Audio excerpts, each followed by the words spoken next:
कैया के नाम होते हैं ता बदनाम होते हैं, कई बदनाम होते हैं ता नाम होते हैं। पैसा किसी के पास भी आ सकता, कहीं से भी आ सकता, कभी भी आ सकता है।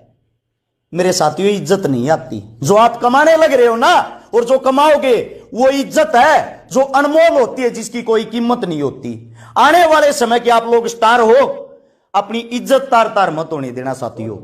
उंगलियां उठाने वाले ऐसे ही रह जाएंगे। ये मैंने मेरे जीवन की सच्चाई बताई है। मैं अपने जीवन की जो सच्चाई वो इसलिए बता रहा हूं, मेरे मन में भी बार बार एक ख्याल आए, मैं मर जाऊं, मेरा क्या जीवन है। 2016 में ही मेरी शादी हुई है। जिस वक्त मेरी शादी हुई 64.5 लाख रुपए का मेरा कर्जा था। जिस वक्त शादी हुई, मेरा भाईचारा बहुत बड़ा है और मेरा भाईचारा पागल भी है।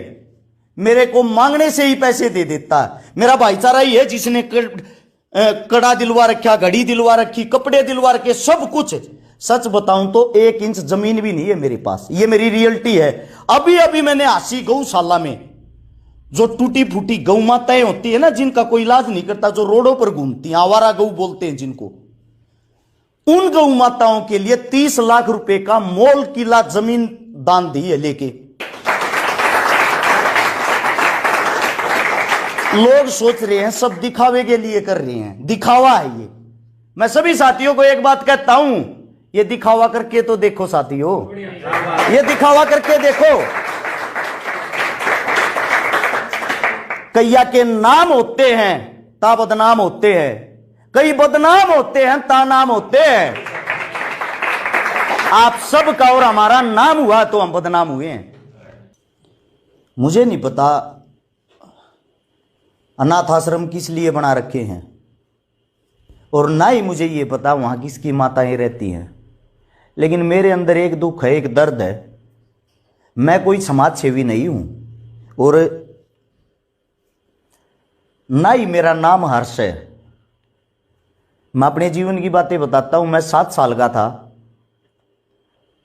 मेरी माता जी को चोट लग गई थी, रीढ़ की हड्डी टूट गई थी। सफदरजंग हॉस्पिटल है एक, बचपन में नाम सुना था, दिल्ली के अंदर, अब तो देख भी लिया। उसके बाहर मेरी माँ 1 हफ्ते तक तड़पती रही।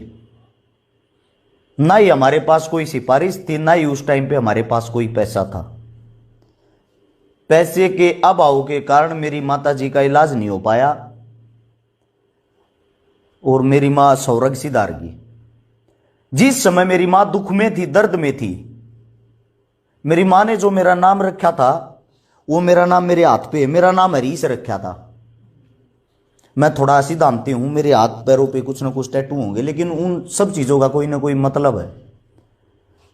मेरी माँ की बोलते समय जुबान लड़खड़ाती थी। मेरी माँ जब मेरे से पानी मांगती थी तो वो हरीश नहीं बोल पाती थी, वो मेरे को हर्ष बोल पाती थी।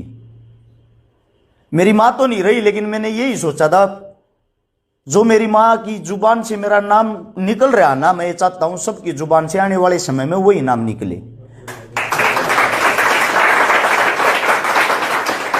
और एक मेरा छोटा भाई बोल रहा था गरीबी के बारे में कुछ बात। पहले तो मैं आप लोगों को बता दूं, आज लगता है भाई ठीक ठाक कपड़े पहन रहा है, ठीक ठाक नहा धो के रस छिकारा खड़ा है। 7 साल की उम्र में माता जी चली गई थी। उसके 6 महीने बाद दादा दादी स्वर्ग सिधार गए थे। पापा इतना बड़ा झटका सहन नहीं कर पाए थे, जिसके कारण पागल हो गए थे। कम से कम 4 से 5 साल तक रोहतक पीजीआई में इलाज चला।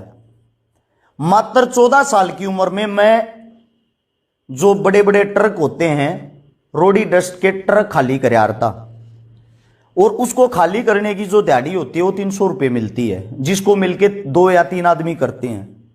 मेरी उम्र कम होने के कारण मेरे को 150 रुपये मिलते थे। काम मैं उनके जितना ही करता था, लेकिन मेरे को आधी दिहाड़ी मिलती थी। 6ठी क्लास में 12 रुपये फीस होती थी सरकारी स्कूल की, मैं दे नहीं पाता था। मेरी पढ़ाई बहुत ज्यादा वीक रही है, बहुत से भी बहुत ज्यादा वीक रही है, क्योंकि मैं पढ़ नहीं पाया। मेरे ऊपर कोई दबाव नहीं था, मेरे को कोई संभालने वाला नहीं था। लेकिन जीवन में मेरी मां ने 2 चीजें सिखाई थी। बेटा, एक तो नशा मत करना, एक किसी भी बहन बेटी को गलत नजर से मत देखना।